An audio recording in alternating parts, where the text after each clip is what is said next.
Good evening. My name is Donna Meyer. I'm your hostess for this evening. Before we begin, I have an announcement that there is a change in the speaker for tonight's program. Our guest speaker is Jeremy Samek, Senior Counsel from the Independence Law Center of the Pennsylvania Family Institute. And a few more items. The program is being videotaped, so please mute your phone so that there is minimal noise distraction. And if you need to use the restrooms, they're on your right to the rear. If you need to use them during the program, please exit to the outside, not to the center. And that way you will not interrupt the videotaping of the program. And as required notification, there are two emergency exits, one on this side of the wall and one on the other. There are pens and note cards on your table for you to take notes or write down questions you may want to ask during the Q&A period. And you can stay in your seat and I will bring the microphone to you. If you don't want to have your voice being taped or recorded, I will be glad to ask the question for you. The videographer is not going to be videotaping the audience, so I don't think you have to worry about that as long as you don't cross in the middle of the room. Following the Q&A, refreshments are available, and we encourage you to stay and converse with others in our speaker in a much more relaxed and formal setting. So the refreshments tonight are provided by Corey Kendick, he is State Director of the Heritage Action.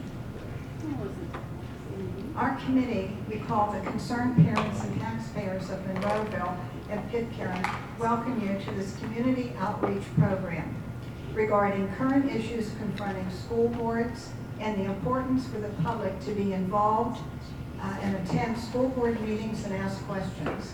Special guests this evening are Pastor Ray and Renee Almgren from the Gathering Place for Fire for the Nations Ministries in Monroeville. Pastor Ray will lead us in a prayer to open the program and also in the pledge. Pastor Ray.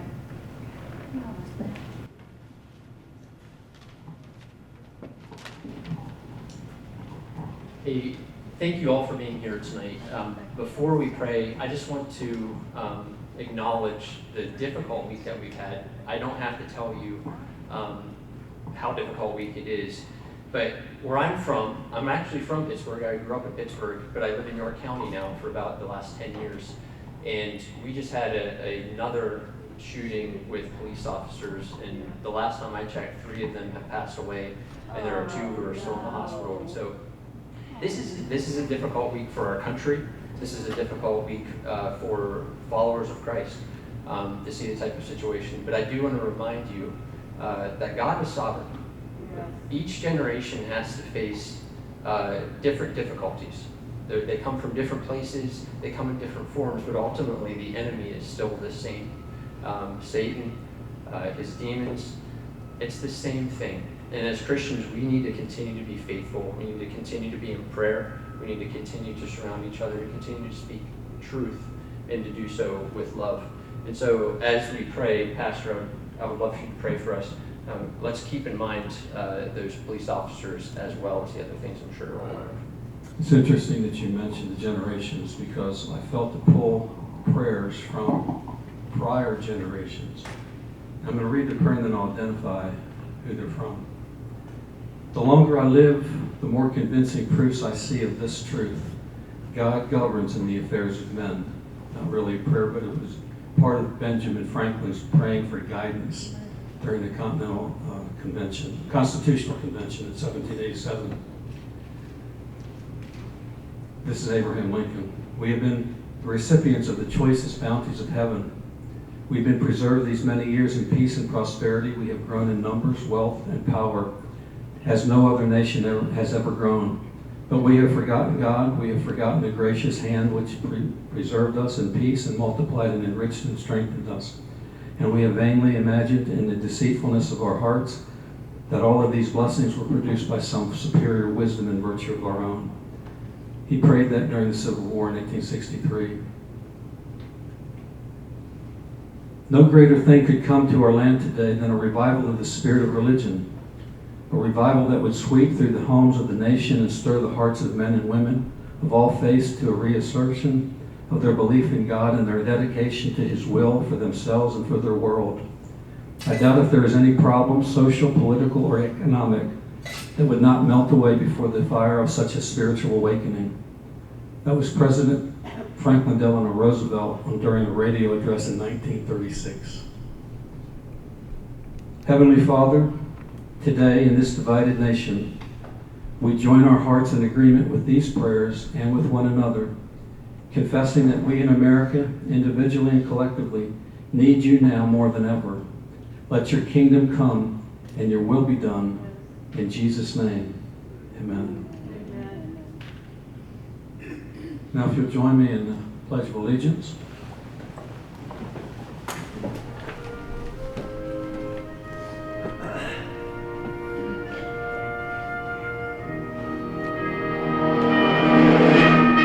I pledge allegiance to the flag of the United States of America and to the republic for which it stands, one nation, under God, indivisible, with liberty and justice for all.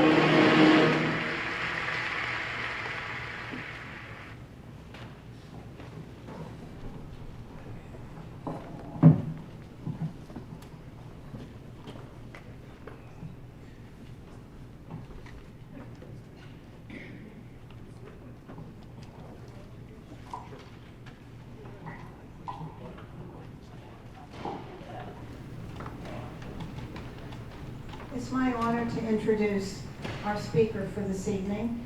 Jeremy Samek is the Chief of Staff at the Pennsylvania Family Institute and a Senior Counsel at the Independence Law Center, where he serves on the legal and legislative policy teams. Since joining PA Family and the Independence Law Center in 2015, he has authored state legislation, local government ordinances, and both private and public school policy. He provides legal analysis, presentations, and testimony about how proposed laws or policy will affect fundamental rights such as religious liberty, speech rights, parental rights, and the right to life. Jeremy earned his BA from Liberty University and received his JD from the University of Pittsburgh School of Law in 2006, where he served as research editor of the University of Pittsburgh Law Review. He was a staff sergeant in the United States Air Force Reserve and deployed to Kuwait in support of Operation Iraqi Freedom and to Kyrgyzstan, thank you, in support of Operation Enduring Freedom. He is a native of Pittsburgh and was an elected school board member at Franklin Regional. He and his wife have 5 children. Let's welcome Jeremy Samek. Thank you all for being here tonight. And if you got an advertisement and you saw that Judge Cheryl Allen was supposed to be speaking, I'm sorry. We actually had a banquet last year where we had Governor Ron DeSantis as the speaker. And about 3 days before he was scheduled to speak, a hurricane came through. And there was another hurricane coming the very next week. And so he had to cancel on us. And so there was a lot of people there that day. And I felt really bad for that substitute speaker when you think you're getting Ron DeSantis and you get somebody else. So I apologize if you're here to see Judge Allen. She's fantastic. And I'm happy to be here in Monroeville. It means a lot to me. My parents actually met at Gateway High School. And I graduated with them, 72. There you go. They're right behind you. I don't know if they look the same. So, right. So it holds a special place in my heart. So Pennsylvania Family Institute and Independence Law Center, we are a statewide organization. We're your eyes and ears in the Capitol when it comes to protecting religious freedom, protecting life at all stages, and promoting marriage and the family. And so we do that in a variety of ways. We do that by drafting legislation, lobbying legislation, opposing bad legislation, and we also have a law firm where we litigate cases. And so just in the past 10 years, we've had 2 Supreme Court victories. One of them was in the Hobby Lobby case that you might have heard about. There was another case that was merged with that, which was ours. We represented a company in Lancaster, Pennsylvania called Conestoga Woods. and they have about 1,000 employees, Mennonite roots. They didn't want to pay for pills that cause abortion. And so during the Obama administration, they made a requirement that you have to pay for pills that cause abortions. And we took that to the U.S. Supreme Court and were victory. And so we were able to protect the religious rights of religious employers. Just a few years ago, well, really, it was longer now, but the Supreme Court victory was about 2 years ago, but I had a call from a person who worked for the U.S. Post Office. And he used to be a missionary. He came back to the States and he became a letter carrier because he had a deep belief that he didn't want to work on a Sunday. And what better place to work than the post office? And so he did that for a few years, and then Amazon came into the picture. They made an agreement with the post office, and they said, guess what? We're going to be working on Sundays now. Now this man had, I think he had about 3 or 4 Sundays, I can't remember which it was. If he would have just worked 3 or 4 Sundays, he would have had the seniority to be able to not ever work on a Sunday again. But because of his religious convictions, he couldn't do that. And so I worked with him and worked with him. We worked on trying to negotiate something, and the post office said absolutely not. So we had to file litigation. It was difficult because there was a very bad precedent that was almost 50 years old that took what the statute said, which was you have to provide religious accommodations for people unless it provides an undue hardship. And that's also the same standard that we use for the Americans with Disabilities Act. But courts had started to water that down to the point where they were saying, if it's a de minimis impact, and if anybody Latin majors, de minimis is just super, super small. Any little burden on the employer, the rights of the religious employee lose. So we were at a disadvantage. We lost in the lower court, and we lost in the appellate court, and probably rightly so because they were following precedent. And so we brought this up to the U.S. Supreme Court. They only take like a small percentage of 1% of cases that are actually appealed to them, but the U.S. Supreme Court took this case, and we not only were victorious and changed that standard, but we got a 9-0 decision and got 3 judges on that I kind of was surprised that we even got. And so we were able to protect the religious rights of religious employers as well. And so tonight I'm here to talk about education issues. How many of you guys are either on a school board or running for a school board? Okay. How many want to? Yeah, you don't want to admit that you have a problem, right? But I really, really appreciate people who do. You guys do it for the money, right? In Pennsylvania, you don't get paid anything for being on school boards. And so I know the agenda says the person who was going to speak was going to have a very, I guess, tight agenda. But what I want to do is I want to talk about a couple areas, and then I want to leave room for questions at the end so that you guys can ask questions that you may have, whether it's about something that I spoke about or maybe another question that I didn't speak about. So religious rights in school. You've all heard of people say separation of church and state, right? And when it comes to schools, people have heard, are you allowed to have prayer in school, or are you not allowed to have prayer in school? But I want to take a step back from particular cases and talk about a concept in general. Much of the time, the way that people, so whether it is teachers or administrators, superintendents of schools, they've developed a narrative understanding of what the law requires instead of a simpler understanding of what it actually requires. And so when we think about religion in schools, the first thing that pops into people's head is what? Separation of church and state. Another way I like to describe that is it's like asbestos. You guys know what asbestos is, right? It was this wonderful thing that created separation from heat, prevented people from getting burned, but it also caused mesothelioma, right? Lots of problems. So what do you do if you have a building that has asbestos in it, and it's loose asbestos? You put up the plastic, you cordon it off from people, you put on the hazmat suit, and you try to get it out of there, right? That's the way, unfortunately, some people have treated religion in schools. So in our First Amendment, in the religion clause, it's 2 parts, right? We have free exercise, and then we have the establishment clause on the other hand. So what we've done is we've taken the establishment clause, and people have looked at that and treated religion like asbestos. So sometimes what they do when they have a misunderstanding, sometimes it's on purpose, sometimes it's generally a misunderstanding, but they're so concerned about not violating the establishment clause that they run headfirst into a violation of the free exercise clause. So let me give you an example. We had a couple of students a few years ago. This was right after I moved from Murraysville out to York County. I was not on a public school board. Nobody knew who I was. And so I had some anonymity, which was kind of nice. Right? Anybody on that school board think anonymity would be kind of nice when you go to the public ball field or wherever people are like, I need help with my taxes went up because the kids went. Well, one of the first cases we had was these students who they wanted to put up a poster in their hallway at school that said when their Bible club met, like every other club in the school. And they had to submit it to the principal ahead of time to get approval to put it up on the wall, and they did. And on the bottom of the poster, it said Mark 16:15, go into all the world and preach the good news to all creation. And the principal wrote back and he said, you can have the poster, but you have to take the Bible verse off.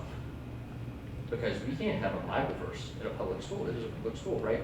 So we got involved. He wouldn't listen to the students. We try to teach the students how to communicate and do it in a good way, in a respectful way. He wouldn't have anything to do with it. And so we got involved. We got the other attorney involved, the solicitor for the school district. They saw the light and they allowed them to put up the poster. But a few months later, right before Thanksgiving, they wanted to have a poster that said what they were thankful for. As students, this was Mechanicsburg High School. And so there was a club table in the cafeteria that student clubs could reserve for their club activities. So they put in a request to do this, and they told them, the administration, what they were going to do. They were going to have a big poster, Mechanicsburg students were thankful for, people could come up and sign it, and they had a box of Bibles that they were going to offer, that they paid for with their own money, that they were going to offer to students who came up to the table voluntarily and signed.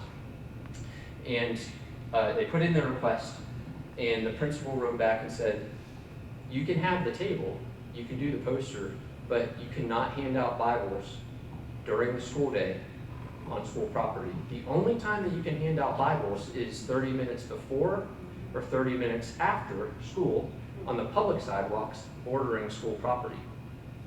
It's very specific, right? Oddly specific. Because if you know anything about the First Amendment, the quintessential place where you can exercise First Amendment rights are on public sidewalks. In fact, if you wanted to go onto a public sidewalk and stand there for 24 hours and offer Bibles to people walking by, you would be allowed to do that. So as long as the kids weren't out there during school, they could be out there for the other 12 hours of the day offering Bibles to whoever passed by. So they didn't need the school's permission. They certainly could be limited to 30 minutes. So I'm going to fast forward through the story a little bit. We went to the school board meeting. We explained what was happening. The school board said, nope, we're going to keep doing this. And so we had to file litigation. We were victorious. We ended up actually rewriting their policy to allow people to exercise their religion. So was there a animosity towards religion on the part of the superintendent and the principal? Maybe. I can't say for sure. Was there a belief, a wrong belief, that they were told or taught or understood that they instituted and which ended up causing the harm? Most assuredly, right? And we see that nowadays too. We even see that with some of anybody who's seen the Charlie Kirk, people making false allegations about him. And you say, what are they talking about? And you see the video of what he actually said, and it's the complete opposite. But lies sometimes are intended, or mistakes, but sometimes they're intended to cause harm. And so in these types of situations, as people who are committed to telling the truth, it's important for us to do that. And it's hard, right? It's hard. You will be called things. You will be called names. These particular kids. So good ending to the story. And as these kids did this, it took about 2 months from start to finish.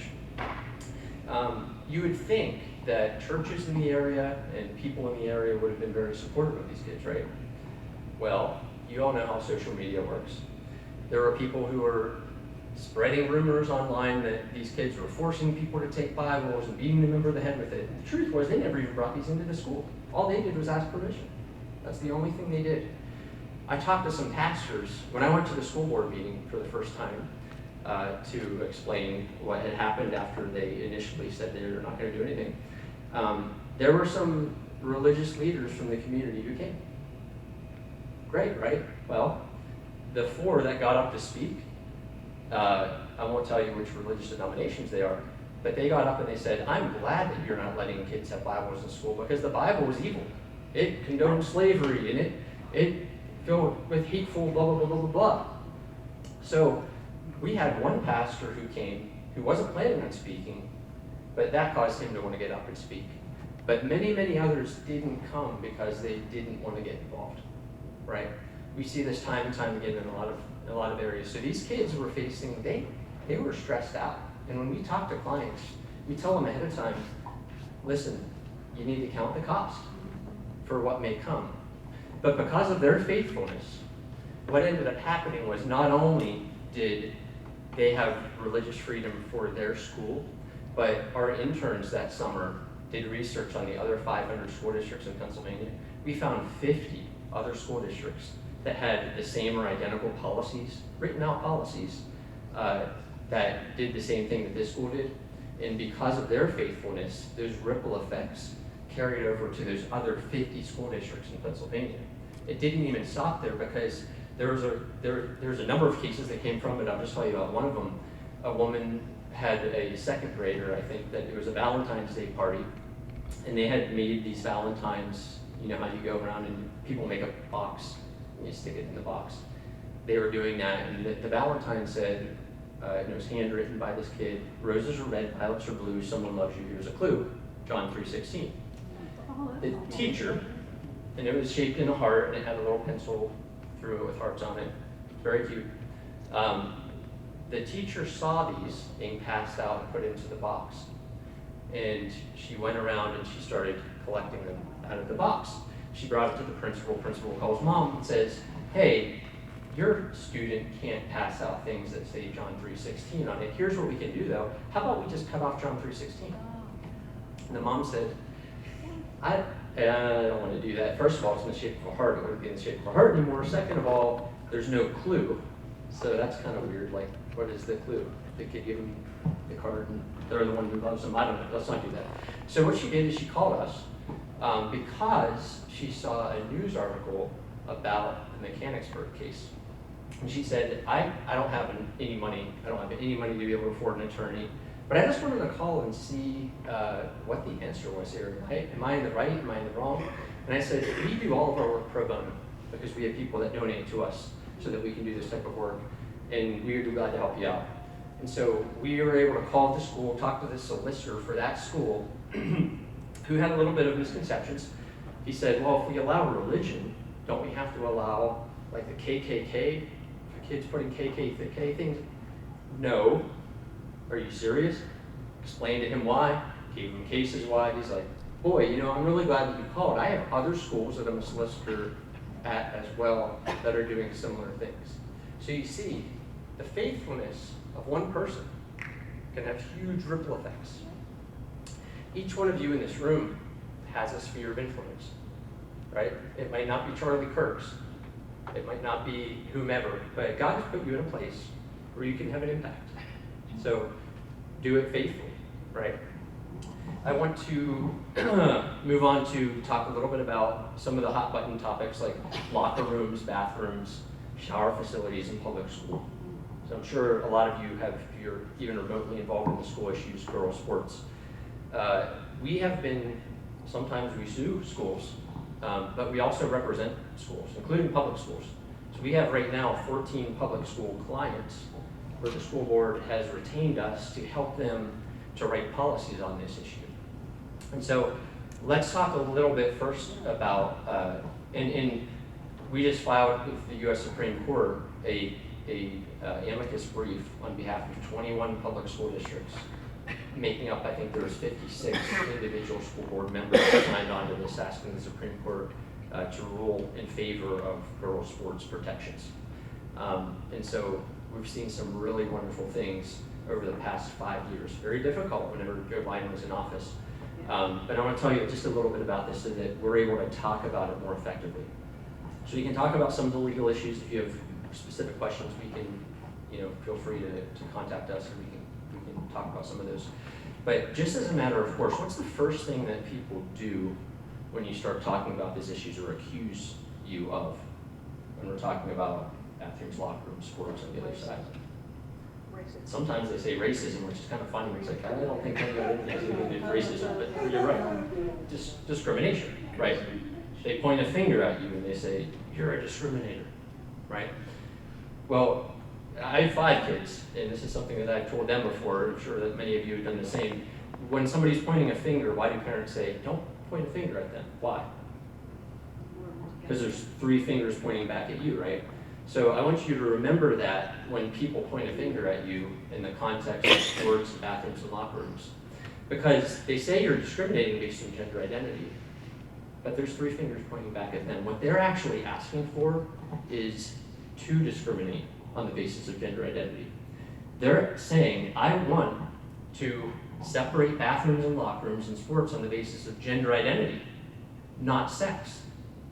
What is our side saying? Our side is saying, listen, there's a general proposition that we don't discriminate on the basis of sex, but there's some times that we do, right? When there's a really good reason, we can create distinctions for protection. Even Ruth Bader Ginsburg, whenever she was talking about Title IX, explained this in a 1970-something news article that, yeah, Title IX is a good thing, but don't worry, it's not going to affect bathrooms and locker rooms and shower facilities. Well, one could only wish. Sex, gender identity, different things. So same thing is true with even racial discrimination. If they were making a movie about Martin Luther King Jr. and I showed up, am I going to get the job? I'm not, right? Is that making a distinction based on race? Well, sure. But when there's a very good reason, our law allows those things to happen. With bathrooms and locker rooms, why do we separate those facilities? Because they're the one place in our society where we remove articles of clothing to perform some function. That's the purpose for the building. The purpose of bathrooms being separated is not to affirm group identity. That's what was wrongly done in the Jim Crow South when they were trying to separate bathrooms based on the color of skin. Separating bathrooms based on group affinity for no other reason to separate groups has no basis on what bathroom people use, because males with dark skin or light skin are the same purpose and function for why the separations exist, right? We don't separate bathrooms because some people have long hair, some people have short hair, some people want to put on lipstick, or some people don't want to put on lipstick. Those aren't good reasons to separate it. We don't have a dress code for how feminine or masculine somebody can dress to have separate bathrooms. So, one other thing that's kind of helpful when you're talking to people, there's many things, but have you ever heard somebody say, well, my sex is my gender identity, right? You have a man, Leah Thomas, saying, well, I am a woman. My sex is my gender identity. Here's the problem. It's a philosophical problem, but it's actually a very easy thing when you think about it.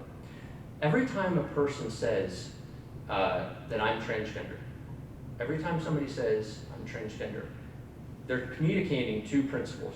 The first is this: they know what their sex is. That's right. They know what their sex is. They're saying, I'm transgender because my sex is male and identify as pangender or demigender or genderqueer or two-spirit or whatever it is. Even for gender ideology to make sense of itself, which it doesn't make sense in lots of ways, but even for it to make a little bit of sense in the terminology, there's an admission right out of the gate that they must utilize an objective fixed biological sex to even be able to identify as transgender. Because in their own ideology, if you're identifying as transgender, or if you're not, you'd be cisgender in their language. So real quick, legally, what can people do? What can school boards do? Well, we have a law in Pennsylvania, state law, that actually requires schools, this is in the Pennsylvania School Code, to separate bathrooms, locker rooms on the basis of sex. It actually says they should be suitably constructed for and used separately by the sexes. Why on earth are we in this problem then? Well, the problem is the state law doesn't have an enforcement mechanism where individuals can sue. So the only person who can actually enforce that is our state government. And since this has become a problem, starting about 2015 really, we have not had somebody in the governor's office who will enforce that policy. But that does prohibit, anybody familiar with the Pennsylvania Human Relations Commission? So they're an agency that enforces these laws. An agency, so we're going back to like 6th, 7th grade physics here, an agency can't do things that conflict with a statute, right? Statutory law is above regulatory rules. So people have gone around saying, well, the Pennsylvania Human Relations Commission will come after you if you do this and that. And the truth is, the Pennsylvania Human Relations Commission has never even put out a regulation that said that you have to do bathrooms on the basis of sex or locker rooms. Why? Because as soon as they do that, they know that lawyers can sue them for violating that state statute. So it's in their best interest to be extremely vague and just rattle sabers and make people afraid that they're going to get in trouble. So we've had, I think, over almost around 15 school districts pass bathroom locker room policies in Pennsylvania, and not a single one of them have ever been sued.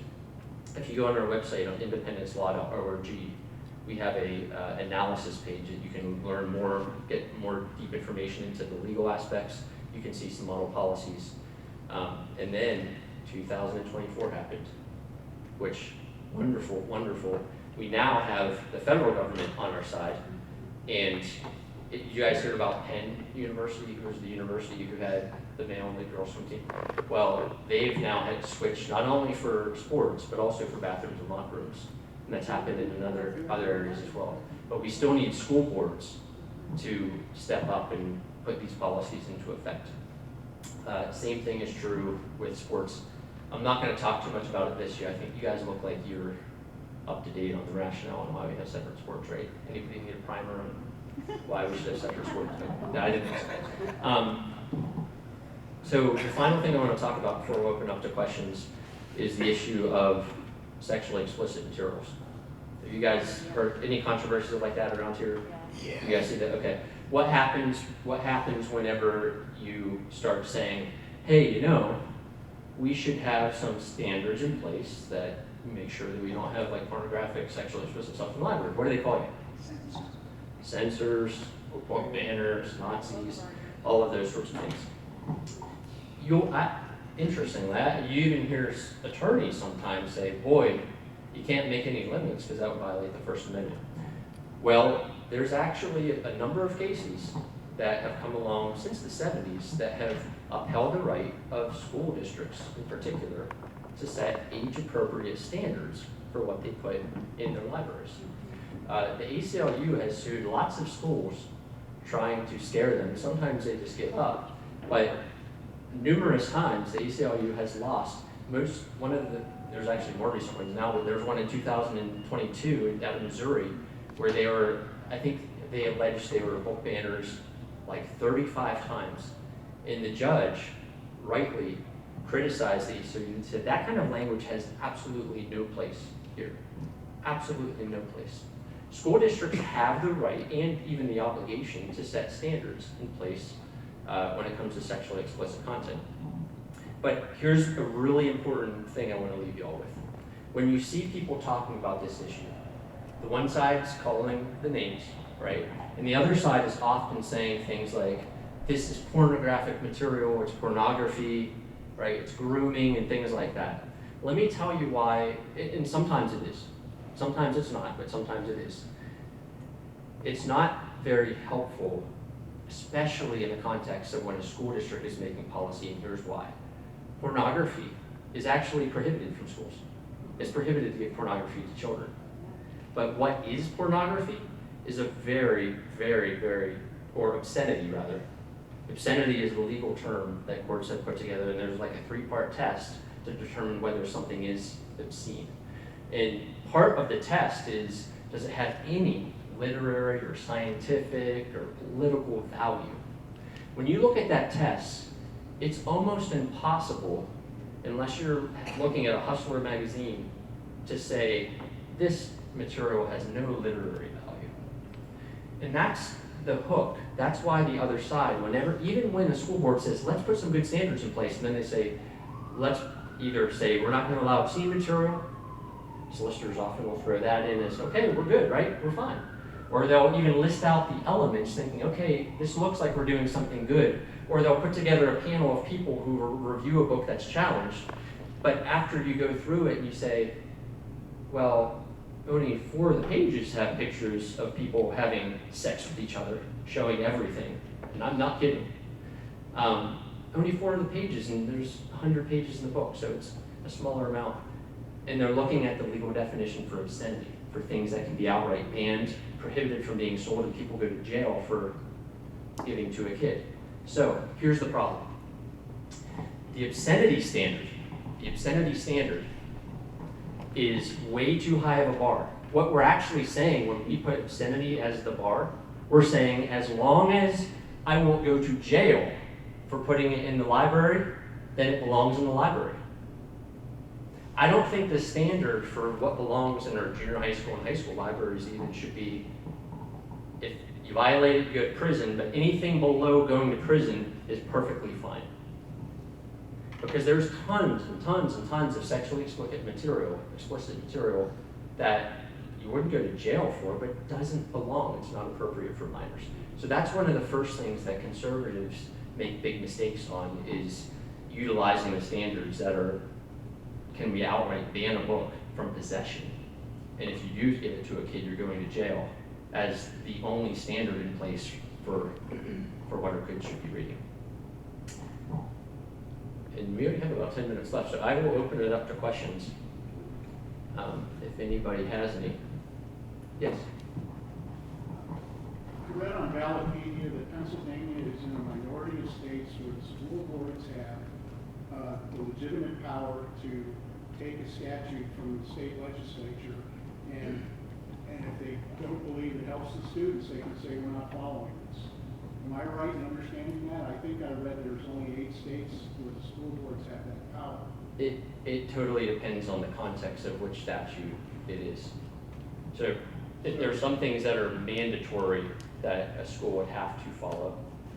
There's, like, for instance, there's state standards when it comes to curriculum that you would have to follow. However, you have some discretion on how to implement it.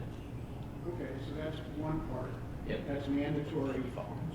That would be mandatory curriculum. Mm-hmm. Maybe John or Val can inform me.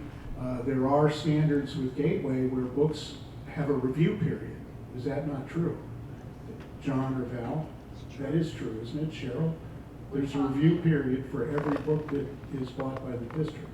We're talking the curriculum, not the library. Not the library books. The curriculum, you have a 30-day period, which all of you could walk in and review, and we can't do.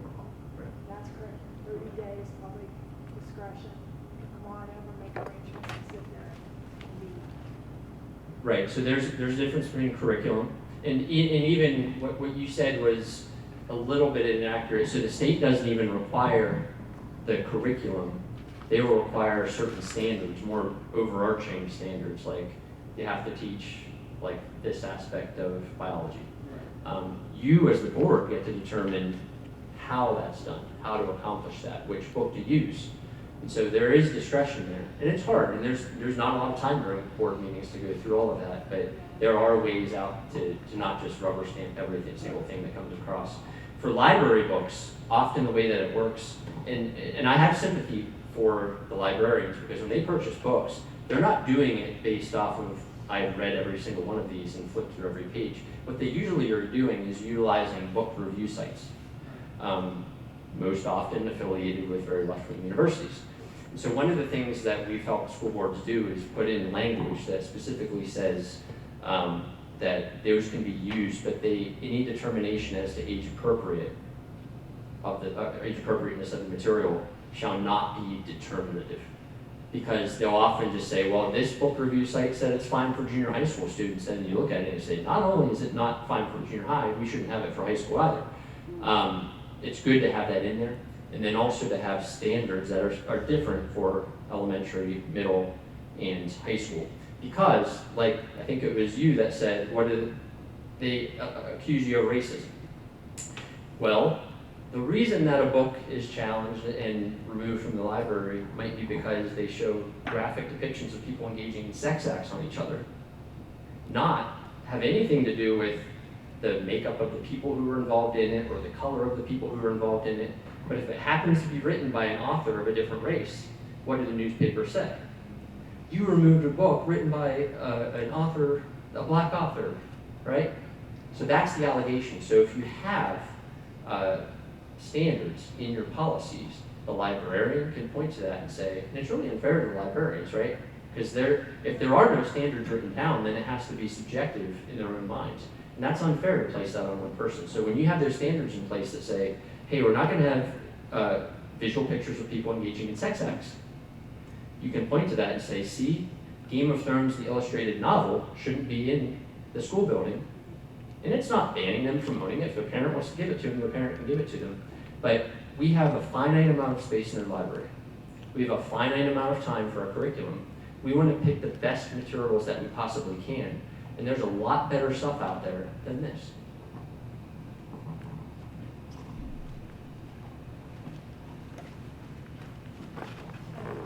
I live in Moon Township, and we've had a problem with our local library, and it's about the children's books. And so you're saying that the library board should develop standards to decide whether the book is age appropriate. Is that correct? Yeah, library, so schools and public libraries are a little different. Mm-hmm. So in public libraries, it's a little bit more difficult. So you can, for the children's section, set standards, especially when it comes to things like sexually explicit and vulgarity, Mm-hmm. like excessive vulgarity, Mhm. which is a little bit, sometimes it's subjective. You're not going to be able to have like scientific, how much is too many swear words. Some of that does get subjective, but having it in place is helpful. When it gets to the adult section, there's a lot more protections. Right. And so just by the mere fact that a child can access the rest of the library, you can't, there's more limits on what you can So I'm do told with that it. the books that they get are given to them suggested by the American Library Association. The So they're the American- ones that should be setting the standards. The American Library Association has on their website statements that say that they don't believe, the only standard that they believe in is whether the book is capable of being read, like are the words too big.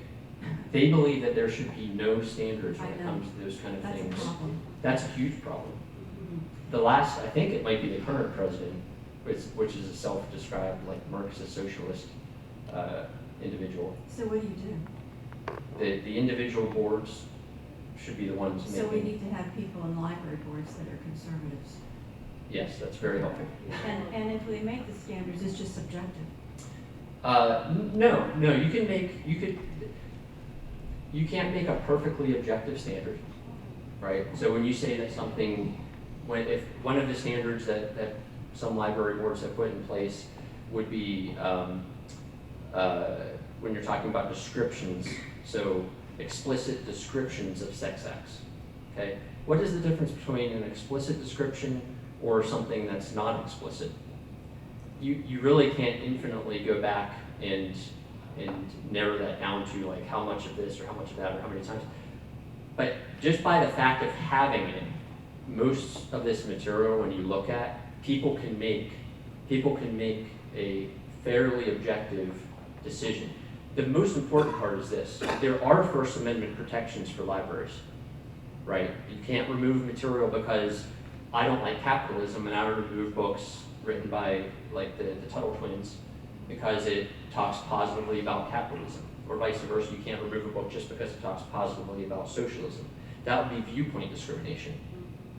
And so what they do is, if you don't have any standards at all, they'll say, you're removing this book written by an author of this color, or there's a character of that nationality, or it talks about this economic system. And that's why you're taking the book out. When in reality, you took it out because there's two people fully naked doing stuff to each other, right? When you have a policy in place that says we're not going to have excessive descriptions or explicit descriptions of sex acts, you can point to that and say, here's the policy, this is why it was removed. Whether that other stuff is there or not is irrelevant. And that's even true when it comes to things like homosexuality, right? If somebody, and that happens a lot because people write books that have explicit sexual content dealing with homosexual couples. It's a very popular thing for authors to do. And when somebody or a board talks about this doesn't seem appropriate, the allegation is you're removing it. Why? Because you're anti-gay or whatever it is, you're discriminating. But the truth is, if you have a policy that says we're not going to have explicit pictures, we're not going to have pictures of people engaging in sex acts with each other, it doesn't matter if the people doing it are a man and a woman and a woman, or a person by themselves, or more than two. It's the action is the reason that's being described, not the makeup of the people. So having that written down is extremely helpful. And schools will sometimes still win even when the ACLU sues them when they don't have a policy in place and just says we're going to make age-appropriate determinations. But what happens is you spend thousands of dollars defending it and then winning on summary judgment, as opposed to getting it thrown out right out of the gate because you can point to the policy from the get-go, instead of having to explain yourself as to the why through a deposition. I just want everybody in the room to know that there are book titles going all the way down to preschoolers. There's the red crayon that wants to become a blue crayon. The hips on the drag queen go swish, swish, swish, to the wheels on the bus go round and round. Gender neutral. These are all titles of books that seem innocent, but to a little child that plants a seed. And to me, that's unforgivable. So one thing to be careful of, like for instance, the crayon book. I don't believe that one has like any sexually explicit content in it. It's more of an ideological thing. And so as that one becomes more of a problem for public entities to remove something because of the ideology involved. So you have to be more careful in those type of situations. Because the flip side could be true too, where they try to remove any books that paint in a positive light, like the traditional nuclear family. And so there's more restrictions if it's being removed for more of the ideological reasons. However, when it comes to things like curriculum, there's only so much time in the school day. There's only so much space in your curriculum, and so you can make objective decisions on things that are going to have the greatest impact on the education of children. Jeremy, thank you for taking my question. Can you talk about the pitfalls of DEI? Our school district has a DEI coordinator, and I have yet to find out what this individual does and what benefits.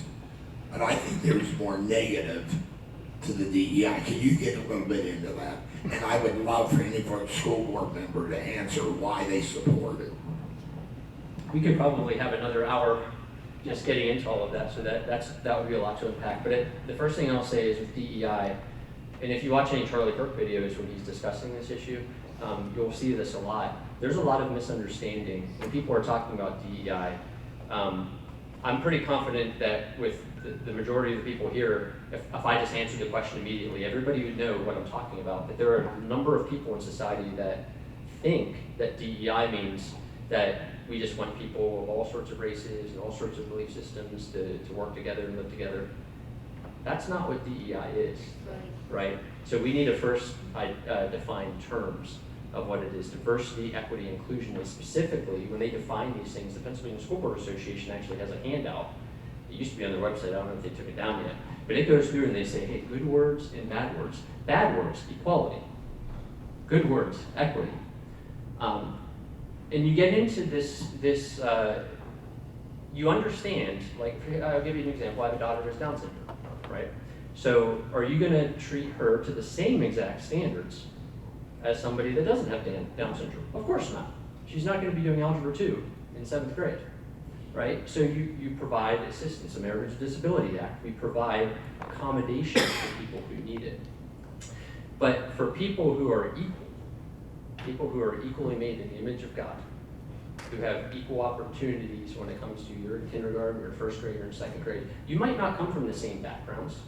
And there's people of all different races that come from very different backgrounds. And you try to help people as best you can provide accommodations. But what we never do is, as a blanket matter, say, we're gonna treat people differently just based on the color of your skin. It violates every principle that Martin Luther King Jr. stood for, right? So it's, and let's give the example of Charlie Kirk when it comes to this issue. My son is actually he's in college right now, and he's doing aeronautics, and he's flying, and so Charlie was talking with another student about pilots. There was an airline that I believe said that they wanted to have like a 50-50 split between races when it comes to pilots. And they were having this discussion of, is that a good thing, is that a bad thing, and explaining that, listen, we want to have the best pilots that we can. It doesn't matter what color they end up being. We should be competing to have the best pilots that we possibly can. And you know what's really harmful? If you have a DEI policy in place that says, we're just going to pick you based on the color of your skin, what people are going to think when they get on a plane is this person really a good pilot, or did they just pick by the color of their skin? Who's that unfair to? It's unfair to the black pilot who worked his butt off to get there and paid a ton of money to get there. It's harming black people to have policies like this in place that make people think, well, they might not deserve to be here. So it's the exact opposite of what people are being accused of. Now, another problem with DEI administrators, it's a waste of money. Hire another teacher, hire another reading instructor, right? So the question is, so we have one, how do you eliminate that position without? Well, I think you look at their contracts and you determine whether it's a contract that, if there's like, can you get rid of people for cause, or can you get rid of people at will? During budgetary cuts, people have to make determinations like that. And certainly, the last people that you want to cut are teachers, right? In fact, when you have a limited amount of money, you want it to emphasize, let's hire the best teachers we can, let's hire more teachers so we get smaller class sizes. You can reallocate funds away from the bloated administrations that sometimes exist in these places and back towards. How many students, Uncle Jeff, did you graduate with at Gateway? Graduated class. And some of your brothers had like over 1,000, right? Jim had over 1,000 in his class, I think.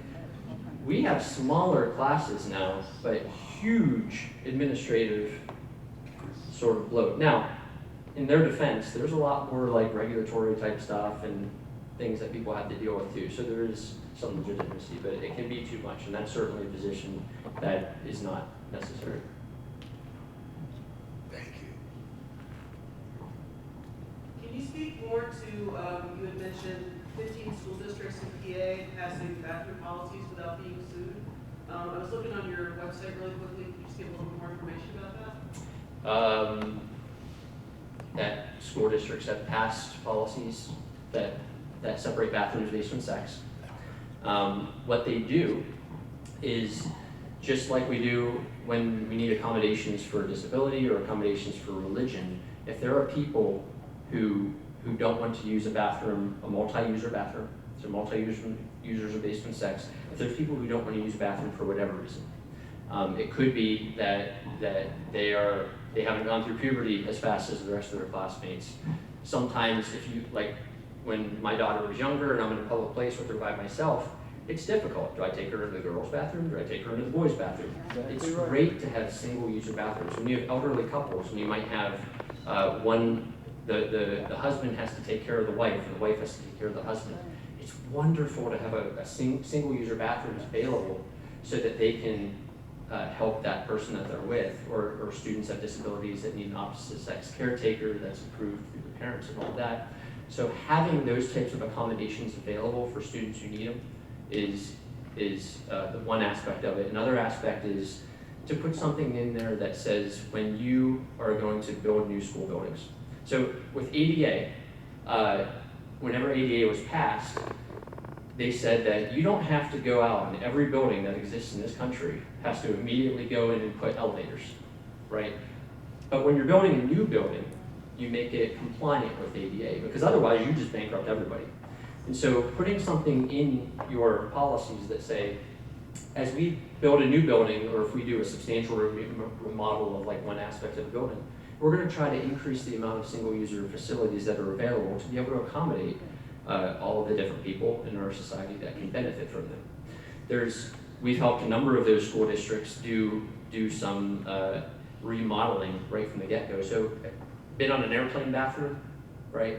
They have thinner walls, but they are, and you don't want to make them as small as that either, but they go floor to ceiling. They're completely private, and so some schools have taken one set of the bathrooms, the male and female bathroom, and then they've added complete floor to ceiling. They've opened it up so it's just like in the airplane where there's a hallway, or your house, or at the coffee shop where there's two bathrooms right across from each other, and that little alcove is open. The public can all be there, but there's single-user bathrooms on the inside. You can do that, and that's also a little bit more of a cost-effective way to do that type of thing. The saber rattling happens. So the schools that have passed policies like that, they've had the school board meetings where people came and we're going to sue you and so on and so forth. Nobody ever does. I think just from an attorney's perspective, what people are usually looking for is somebody who did something really stupid, that did something in a way that can be viewed as offensive or boneheaded. And when a school board takes the time to sit down and say, how can we serve all of our students the best we can within the financial means that we have, in a true show of respect for everybody, whether we agree with people on different ideologies or don't agree with people with different ideologies, we can still accommodate people. The same principle that we use when it comes to religion. I don't have, and this is actually a really good point. Our teachers are not expected to affirm every single student's religious beliefs, right? There are great teachers who are Catholic who can teach a Muslim. There are great teachers who are atheists who can teach a Christian kid, who can love them and respect them and help them to be good at math and make sure that they're not being mistreated. We would never require teachers to affirm a student's religious beliefs. We would never require teachers to affirm a student's political beliefs. Nor should we require teachers. There can be great, loving, respectful, talented teachers who don't have to affirm a student or a parent's ideological beliefs when it comes to the nature of gender. Right? That's the kind of society that we have. And in our past, we've had issues with different religious groups going after each other. In Pennsylvania, in like early 1900s, we passed a law that didn't allow teachers, public school teachers, to wear any religious garb. Why did they do that? It wasn't actually because of the secularists trying to get religions out of schools. It was because there are people who didn't want nuns to be teachers in public schools, and they wore the habits, so they tried to get rid of them. Almost every state, well, I don't know, there's a lot of states that had legislation on the books like that. We've been trying for years and years to get rid of that here in Pennsylvania. We just got rid of it a few years ago. But I will say that there was a lot of teachers and administrators that still abided by that law. Some didn't because they knew that it was just ripe for being sued and have it declared unconstitutional, so they finally were able to get rid of it without having to have a plaintiff. Well, is there any other questions? In the back?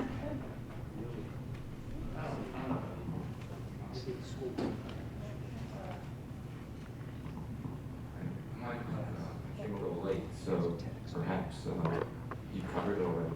Is there anything in the law that suggests that public schools are treated differently when it comes to these religious questions, teaching and promoting religion, than charter schools or other state universities, and also other things in society, other enterprises in society that are public?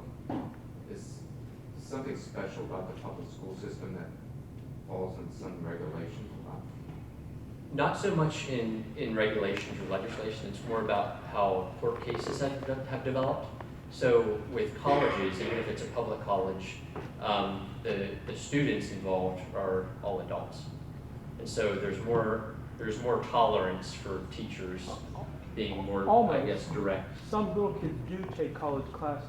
That's true, yeah, right, and so they're gonna experience that whenever they're doing that, but it's usually high school kids. Right. And so, and the same thing is even true for something that happens in a high school versus an elementary school, because what the court is looking at is sometimes is whether the student might reasonably believe that it's the school coercing a kid into religion. And what people would say is it would be easier for like an elementary school teacher to just go along with whatever their teacher is saying than a high school teacher. So that's the. It's not spelled out in the law then. It's developed over case law. So that's kind of where it comes from. But again, the desire not to have an establishment of a particular religion has been corrupted over time in cases as well, to the point where they treated religion like asbestos. So have you guys ever heard of the Coach Kennedy case? The football coach out in Washington State. So we filed an amicus brief in that case in support of him. And what was happening there was he went, after the game was over, he would go and kneel on the 50-yard line and say a prayer. And there were some students who started to do that as well. And so he was fired because he was doing that. And one of the arguments that they made was that he was being a bad example to the students. Because they kind of took that, hey, high school students, elementary students, they see, can they be coerced to a kind of crazy extreme. But that was really something that was happening all across the country at that time. A lot of people looking at that case ahead of time were like, that's going to be a tough one. That's going to be a real tough one. But the principle is that we should be neutral when it comes to religion, not forcing one. If you're in Dearborn, Michigan, and the majority of the school board maybe is Islamic, or you're somewhere else, the majority is atheist, if you're in LA or something, or if you're here and the majority is Catholic, we obviously, we need to have neutrality where you're not trying to establish one religion as the official religion of the school. That's why the Establishment Clause was created. It wasn't created in such a way that it was, let's treat it like asbestos and get it out of here. That's kind of being blind on history, but that's kind of the way that these individual cases have developed over time. Does that help? Yeah, that helps a lot.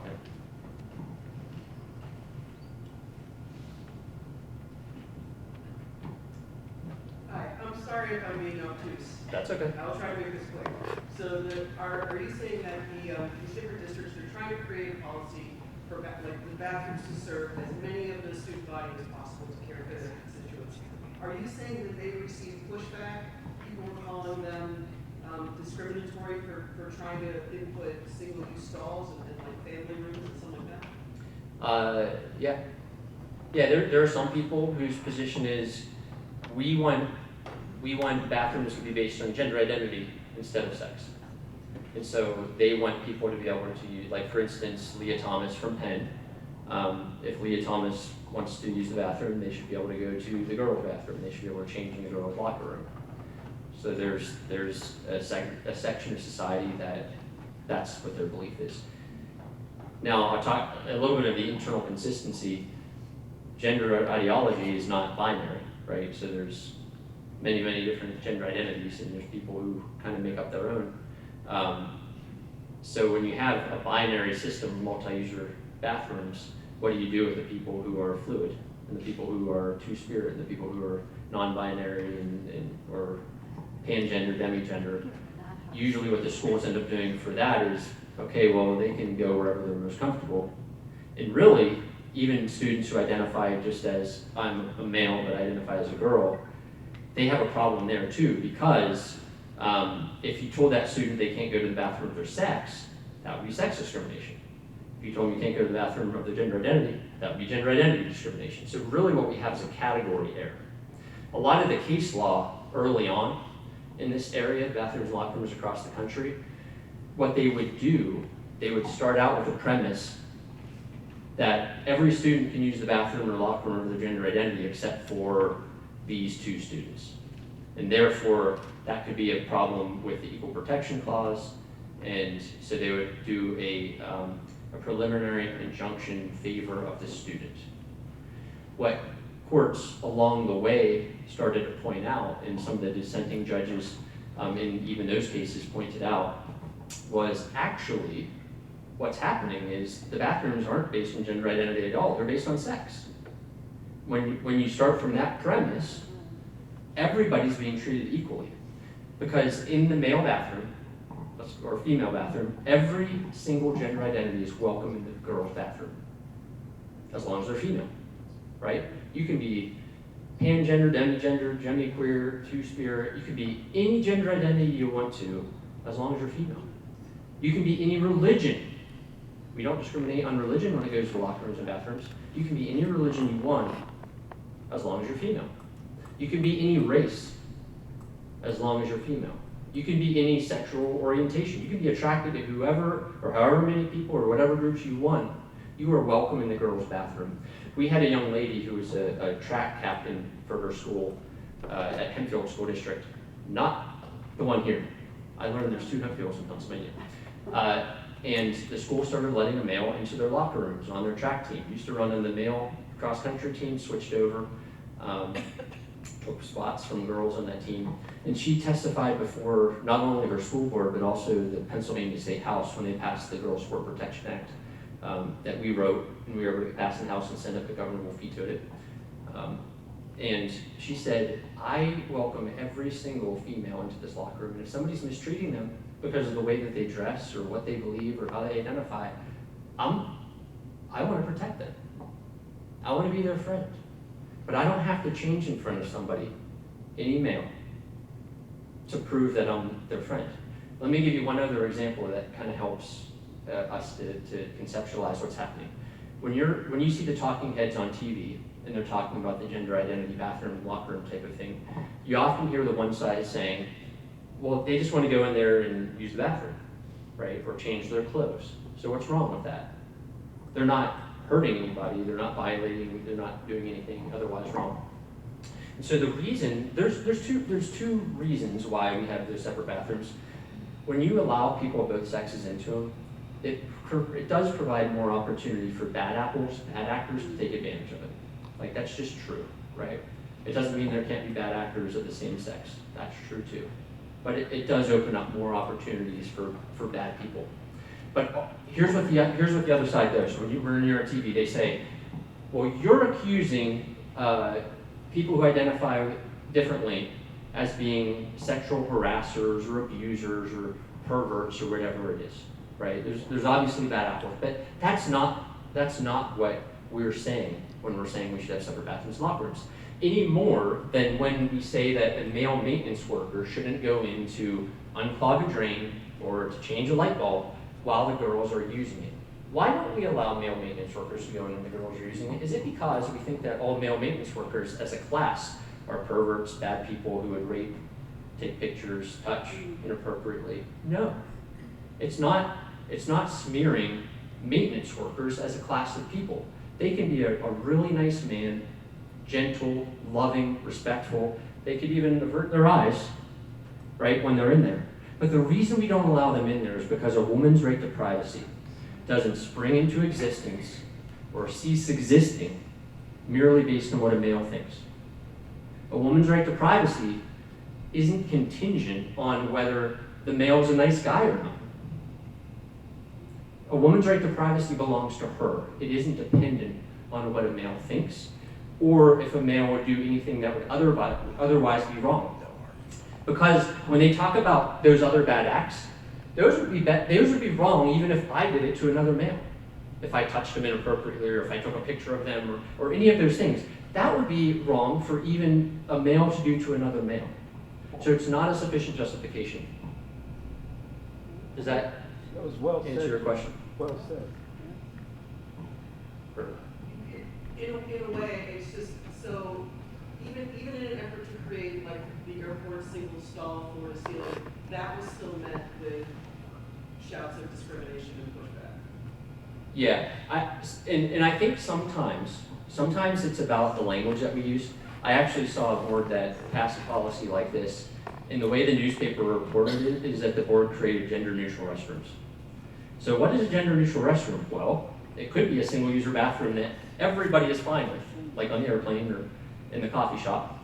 Or it could be a gender-neutral restroom that You walk in and you go around the little privacy corner, right?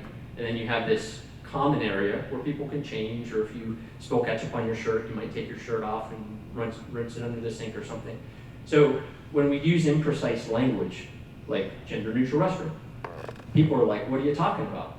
We don't know. So it's very important to use precise language. We like to use in our policies multi-user bathrooms and multi-user locker rooms, and single user, multi-user and single user. Another term that really confuses people is stalls, right? What is a stall? When I think of a stall, I think about the gap, right? And then the holes where when you're walking in, you can see if somebody's in there. You can kind of look and see legs and all that kind of stuff, and sometimes you can see gaps that some places are better than others. So when people say we're going to make a single stall bathroom, what does that mean? Like, because there's some bathrooms you go in and there's a stall, there's one stall, and there's a sink, but you can have multiple people in there at the same time. So stalls, and we define this right in these policies because people have, on both sides of the aisle, they get confused and they'll fight about different things that's not actually happening. But stalls are defined as the privacy partitions that are sufficient for privacy for members of the same sex, but are not sufficient for members of the opposite sex. We actually had a school out where I'm from that opened up multi-user bathrooms and just said, it's gender neutral now, everybody can use it, which was like, that didn't make anybody happy. Because you have 3 stalls with the gaps underneath that everybody's allowed to use. Most people on the other side didn't even want that. Are you able to speak about the situation in Norfolk School District?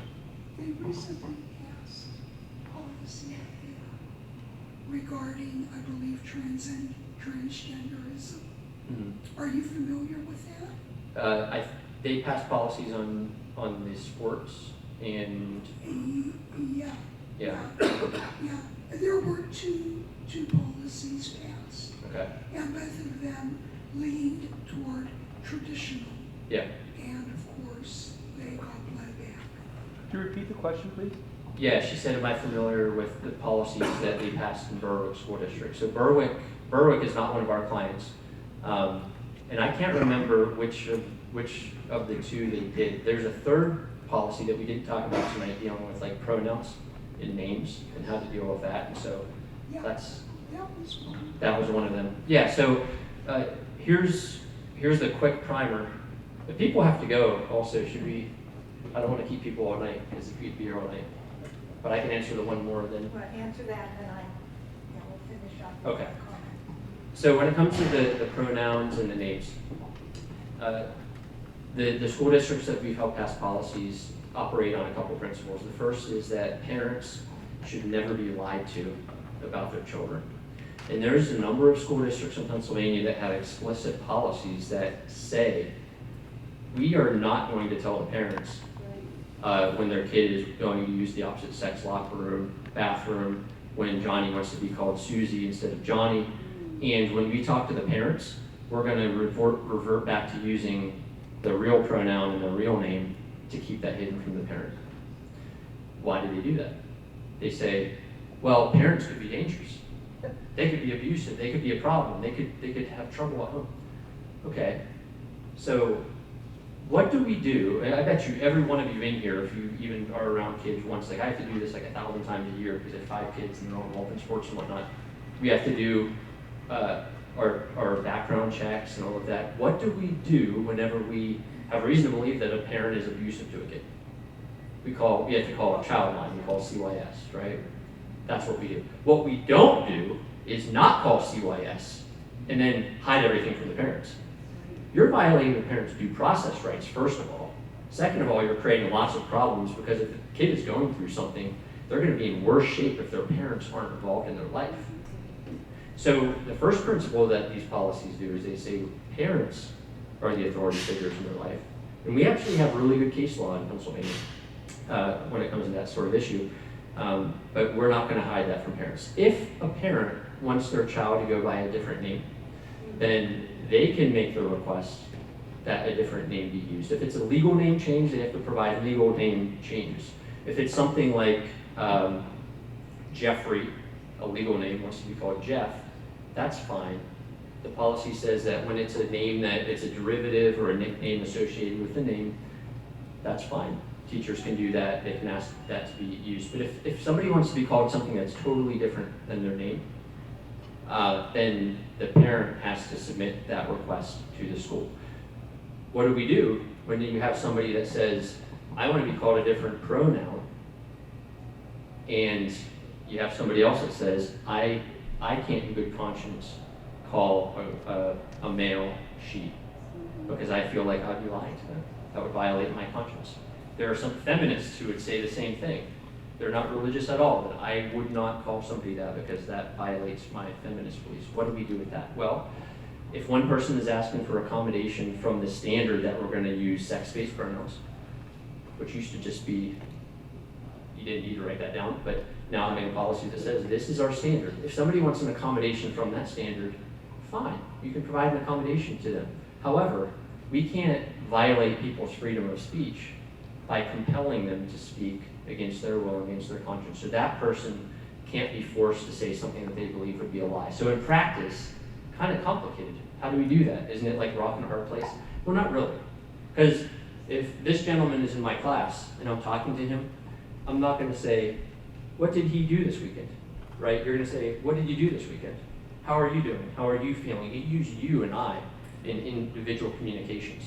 Whenever I'm away from him and talking, it doesn't matter, right? But with each other, we use I and you type of pronouns. So it's a lot easier than we think. But there's lots of great legal precedent that's protecting parents in that way. And we filed an amicus brief at the U.S. Supreme Court asking them to take a case. They haven't decided whether they're going to take it or not. But coming out of a Massachusetts school district, which is a really bad place for parental rights. In Pennsylvania, our courts have said that parents don't leave their parental rights at the schoolhouse gate. In loco parentis does not mean that they become the boss and the parent's only parental authority ends at the point where they decide to put their kid in public school. Pennsylvania, the Third Circuit, where Pennsylvania sits, has rejected that. But the First Circuit, where Massachusetts is, that's what they embrace. And so we have what's called a circuit split between some different circuits when it comes to parental rights. And that's a good thing to have that circuit split, because that's more likely that the U.S. Supreme Court will take that case. All right, thank you very much for all the information. I do want to let you know that there is a table with some of their literature that you can help yourself to. But what would be the best way? If they have any more questions, what can they do? If you go to pafamily.org or independencelaw.org, and there's some contact us information on both of those websites where you get hold of us. Yeah, there's a QR code. There's a couple of your logos over there with the QR code, and you can go ahead and take a picture of that, and it'll take you to the site. All right. Well, thank you very much.